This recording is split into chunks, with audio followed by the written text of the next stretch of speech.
flying in the world are TBMs, the later ones built by General Motors. Ladies and gentlemen, the TBM Avenger, joined by Terry. This aircraft carries the colors of the aircraft carrier, the squadrons that were aboard the Bunker Hill. From Southampton, New Jersey, with the North American P-51D Mustang.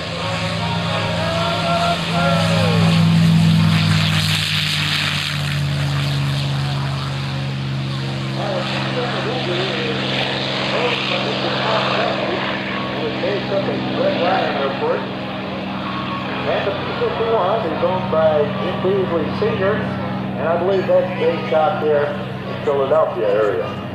The pilot, the rear gunner, radio operator, and torpedo man. Now, one of the crew members also served as the gunner in the aft underbelly gun position, which I believe was a 30 caliber machine gun, very lightly armed. It had a turret on the top section. It's that round bubble, and that carried 150 caliber machine gun. You know, you had to be a certain size to climb up in that ball turret on top. I was offered a ride to TBM a couple of years ago. If I could get in the seat, I could go for a ride.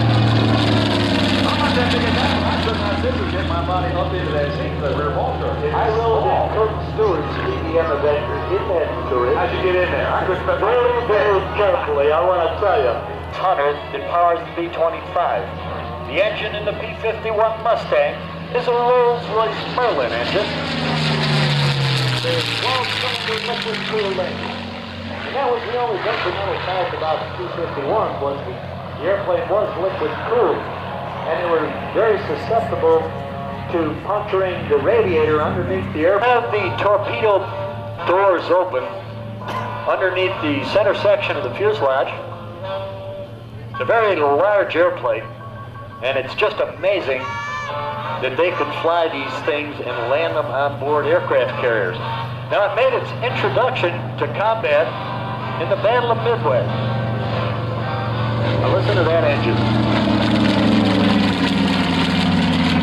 Incidentally, former President Bush was an Avenger pilot.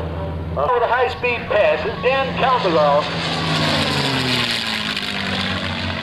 Now, the top speed on the P-51 was about 437 miles an hour. It was equipped with 650 caliber machine guns, 3 in each wing. It also had the capability of carrying rocket tubes, 3 a side, underneath the wings. Frame, there are less than 100 flying in the world today. Less than 100 of these beautiful P-51s flying in the world today. There are a few more under construction. The photo pass is our TBM.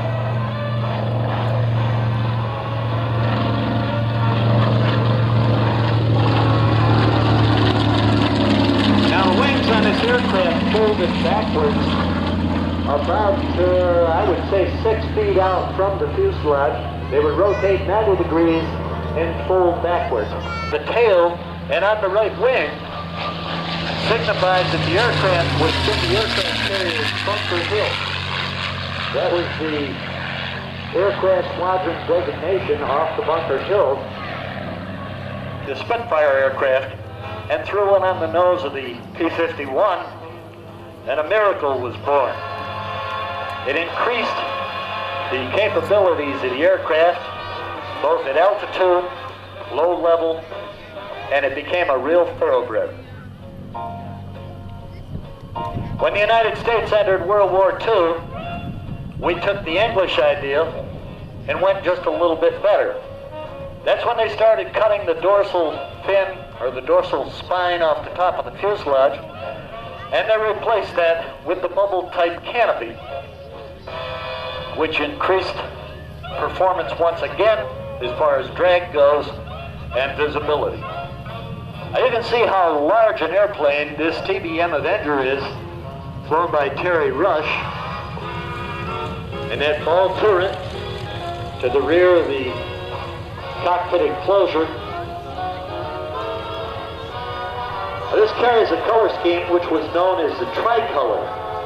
You had the dark blue, the light blue, followed by the undersurfaces painted white.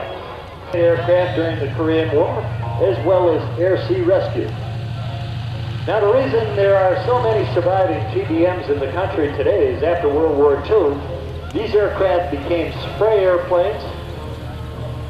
Up in Canada, they used them for firebombing. Now if we keep our eyes on the TBM and your camera's ready, Terry, I believe, will fold the wings on this aircraft, and you'll see what I mean where it rotates 90 degrees and then sweep back alongside the fuselage. And the story goes that that type of wing folding mechanism was designed with a paper clip and a rubber eraser.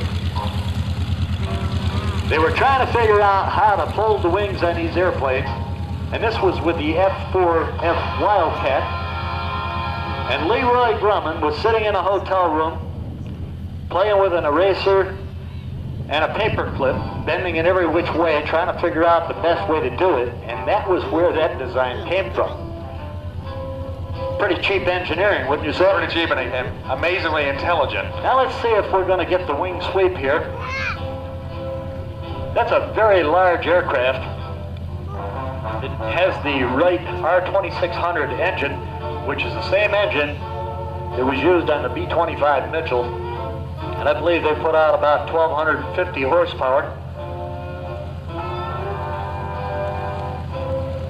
Okay, there we go. See how that rotates and swivels backwards alongside the fuselage. And this enabled them to get twice as many aircraft on the flight deck and in the hangar decks on the aircraft carrier. It spins a huge 3-bladed Hamilton Standard propeller. A very strong aircraft, the TBM Avenger. And if you talk to many pilots that flew dive bombers in World War II and torpedo bombers, you'll find that there was an awful lot more trust put in the TBM Avenger than in the Curtiss Helldiver, which was known as the Beast. The friendly aim for this thing by the pilots and crew member was the Turkey.